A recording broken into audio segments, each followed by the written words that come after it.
वाक्य के बारे में जानकारी बच्चे बहुत ले चुके हैं। सेंटेंस क्या है, क्या होता है, कैसे इसका फॉर्मेशन है, और बहुत सारे शिक्षक भी बहुत सारी बातें बता चुके हैं। That is all is clear. But वाक्य का जानकारी जो संक्षेप में चाहिए वो ये रहा कि एक वाक्य जो है, ठीक है, शब्दों का समूह है और अर्थ भी है, यानी जिसको आप सेंटेंस हम आप कहते हैं।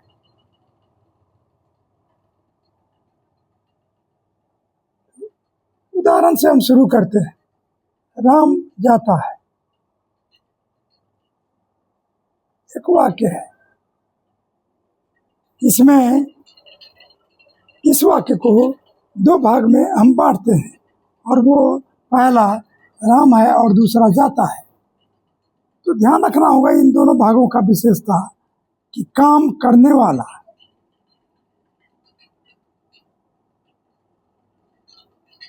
व्यक्ति या वस्तु, जिसे आप कर्ता कहते हैं।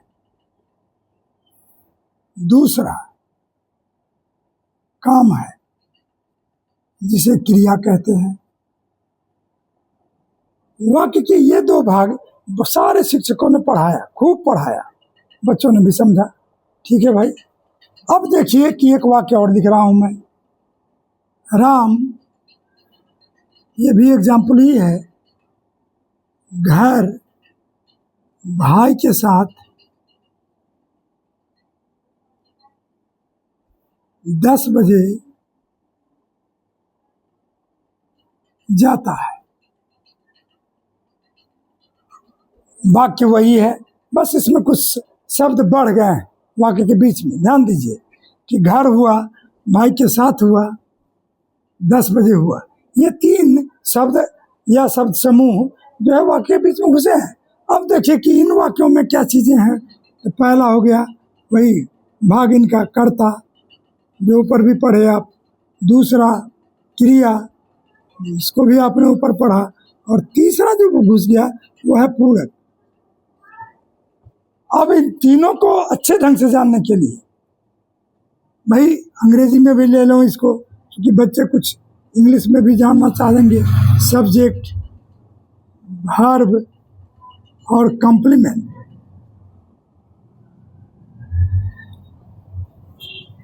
इन तीनों का अच्छे ढंग से समझदारी ही ग्रामर को भी आपको फॉलो करवाएगा और अनुवाद को भी। ये ध्यान रखने वाली चीज़ है, बहुत छोटी सी चीज़ है लेकिन ध्यान रखने वाली है कि अब इसमें हम बढ़ेंगे। अभी सबसे पहले कर्ता को उठाएंगे। कर्ता है क्या? तो ध्यान दीजिए कि कर्ता जो है आपका सब्जेक्ट है कहने के लिए, काम करने वाला व्यक्ति या वस्तु है। लेकिन दरअसल इससे बात नहीं बनती, तो बनती किससे है? नाउन से और प्रोनाउन से। संज्ञा या सर्वनाम, नाउन और प्रोनाउन, यही 2 सब्जेक्ट होते हैं। और कोई भी शब्द भाषा के अंदर सब्जेक्ट यानी कर्ता या काम करने वाले व्यक्ति या वस्तु का काम नहीं कर सकता। एकदम क्लियर है। अब रही कि प्रोनाउन में कितने शब्द हैं ऐसे, तो जानिए यहाँ प्रोनाउन में यानी सर्वनाम में एक आई है, वी है, यू है, दे है, ही है, सी है, इट है और एक वन है। इसी तरह से इनकी हिंदी जो हो गई मैं, हम, तुम, वे या वे लोग, वह, वह, यह, और ये हो गया कोई। ये ही जो है लड़का के लिए है और ये ही लड़की के लिए है। यानी कि स्त्री पुरुष, स्त्रीलिंग पुरुष का वहाँ मतलब अंतर है। अब रही बात क्या की कर्ता, इनमें प्रोनाउन इतने हैं जो 8 हैं आपके सामने हैं। ये डायरेक्ट सबसे, इनसे आप पहले भी परिचित हुए हैं। लेकिन प्रोनाउन में इनके अलावा भी हैं 10-12 जो सब्जेक्ट का काम करते हैं। उनकी चर्चा हम बाद में सब्जेक्ट वर्ब एग्रीमेंट के लेसन में करेंगे। हाँ, एग्रीमेंट वाले लेसन में वो सारे आ जाते हैं। अब यहाँ क्या है कि प्रोनाउन से हमारा मतलब संबंध हो गया, हम समझ गए कि प्रोनाउन में कितने हैं मुख्य रूप से सब्जेक्ट। अब नाउन की बारी है, नाउन में देखने की कोशिश कीजिए। नाउन को समझें तो पूरी दुनिया ही नाउन है। ये आँख से जितनी चीज़ें दिखाई दे रही हैं हमको, अब चाहे वो हमारे सामने मैं दिखाई दे रहा हूँ, पेन है, बल्ब है, या ब्लैक बोर्ड है, या फिर ये दीवार है, या सड़क पर चल रहे हैं तो गाड़ी, घोड़ा, घर, नदी, नाला, तालाब, यानी जितनी चीज़ें आपको आँख से दिखाई दें वो सारी संज्ञाएं जो है सब्जेक्ट हो सकती हैं। वो तो नहीं भी दिखाई दे रही वो भी सब्जेक्ट होती है, वो फीलिंग्स होती है हमारा। जैसे फीलिंग्स में आ गया आपका सुख, दुख, जीवन, घृणा, मृत्यु, खुशी, जलन, ईर्ष्या। हवा भी नहीं दिखाई देती, वो भी नाउन है। तो नाउन की संख्या अंग्रेजी भाषा के अंदर सबसे ज़्यादा है। सबसे ज़्यादा अंग्रेजी भाषा चाहे किसी भाषा में संज्ञा ही है, और वो चूँकि सब्जेक्ट का काम करता है, इसलिए थोड़ा उसको पकड़ने के लिए हमें कहीं ना कहीं विस्तृत रूप से आगे बढ़ना होगा। अब हम नाउन पर भी आएंगे, नाउन पर भी थोड़ा सा आएंगे समझदारी के लिए, और उसको आप समझें।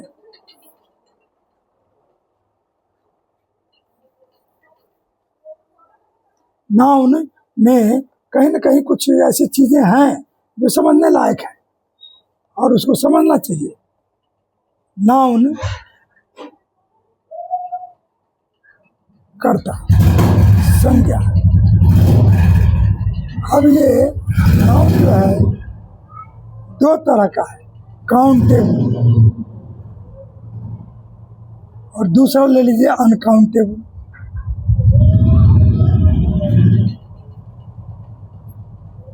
गिनती वाला,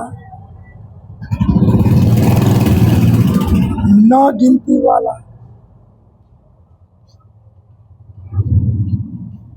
गिनती वाला नाउन सबसे ज़्यादा है और हम उपयोग भी करते हैं। तो वो तो जितना दिख रहा है आँखों से वो सारे चीज़ गिनती वाले हैं। जो दिख रहा है सब गिनती वाला है। न दिख रहा है, न दिख रहा है उसमें आपका कहीं न कहीं द्रव्यवाचक है, मटेरियल नाउन, द्रव्यवाचक। तेल, पानी, घी, चावल आदि। उसमें और आ जाइए आप व्यक्तिवाचक, ये भी गिनती वाले नहीं हैं, प्रोपर नाउन कहते हैं इनको। प्रोपर नाउन में आ गया गंगा या भारत, बिहार, ये सब व्यक्तिवाचक में है। उसके अलावा भी एक नाउन और है, वो है भाववाचक। भाववाचक में अभी हमने बताया सुख, दुख, घृणा, प्रेम, जलन, ये सभी हैं। अब ये तीन नाउन जो है अनकाउंटेबल हो गए। कौन कौन से? मटेरियल यानी द्रव्यवाचक, प्लस प्रॉपर नाउन यानी व्यक्तिवाचक, प्लस एब्स्ट्रैक्ट नाउन यानी भाववाचक। ये तीनों न गिनती वाला है, वाला है। और जो गिनती वाला है वो दो नाउन बच गया, कॉमन,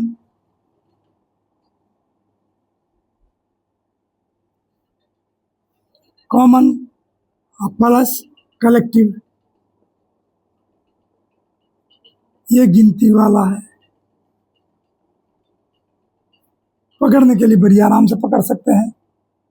अब ये ध्यान रखना है कि भाई हम सब्जेक्ट को समझे हैं कि नाउन और प्रोनाउन होता है, तो फिर इसके बाद हम क्रिया को समझेंगे कि क्रिया क्या है या नहीं है। क्रिया को समझने के लिए जो शिक्षक पढ़ाते हैं क्रियाओं को, उस रूप में बहुत सारा वो छोटी छोटी चीज़ें बताते हैं, लेकिन कहीं ना कहीं क्रिया को जो समझना चाहिए उसका समझने का तरीका, बेस्ट तरीका मैं आज बता रहा हूँ। और वो बेस्ट तरीका क्या है वो आप ज़रा ध्यान दीजिएगा। बेस्ट तरीका यह है कि क्रिया का बहुत सारा वर्गीकरण है जो काम नहीं करता उतना, लेकिन जो वर्गीकरण मैं बता रहा हूँ वो अनुवाद और व्याकरण दोनों जगह बहुत काम करते हैं।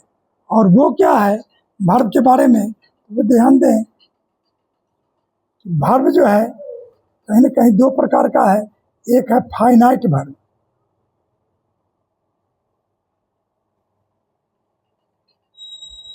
और दूसरा है नॉन फाइनाइट वर्ब।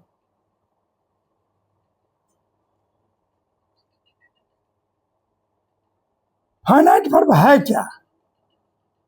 तो फाइनाइट वर्ब कर्ता से संबंधित, कर्ता से जुड़ा हुआ,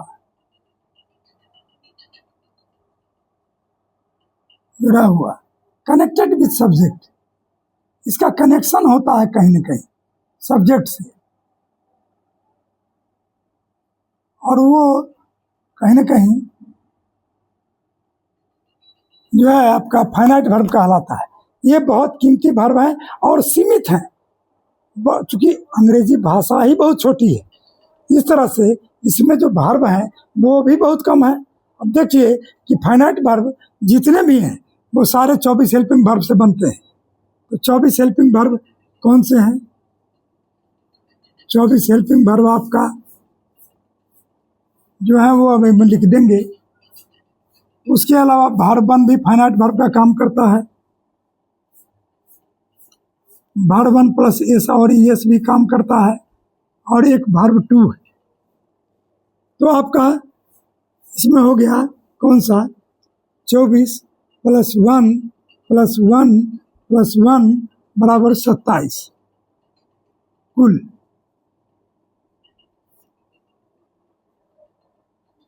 फाइनाइट वर्ब की संख्या मतलब कुल 27 ही है आपके पास, और इस 27 वर्ब में कहीं ना कहीं न ग्रामर को जानने के लिए न टेंस पढ़ने की जरूरत है, न कहीं कुछ जरूरत नहीं है। सीधा 27 को वर्ब आप ध्यान रखें कि भाई 27 को वर्ब को याद रखेंगे तो फाइनाइट वर्ब आपको मिल गया। हर वाक्य में एक होता ही है पहले से ही। 27 उन 27 पर आपको कमांड होना चाहिए, पहचानने योग्य होना चाहिए। वो कैसे आप पहचानेंगे वो भी देख लीजिए। हाँ, यदि पहचानते हैं या अनुवाद बनाते हैं तो देख लीजिए कि ये हो गया is, are, am, was, were, has, have,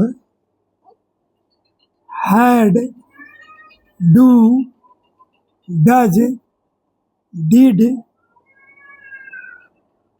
can, may, will, shall, could,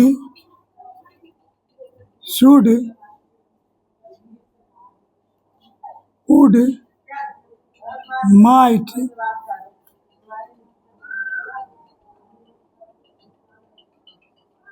need, dare, ought, must. ध्यान से देखिए ये 24 है, ये 24 है।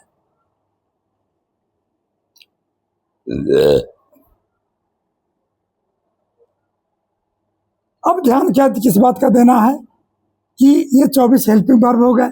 इसके अलावा जो ये 3 लिखा हुआ है उसका एग्जाम्पल बक्से में लीजिए। बक्से में कौन सा एग्जाम्पल लीजिएगा? तो भाई वर्ब वन का एग्जाम्पल गो ले लें आप, वर्ब वन एसीएस का एक एग्जाम्पल ले लीजिए गोज, और उसका एग्जाम्पल ले लीजिए वेंट। ये तीनों ही फाइनाइट वर्ब में है।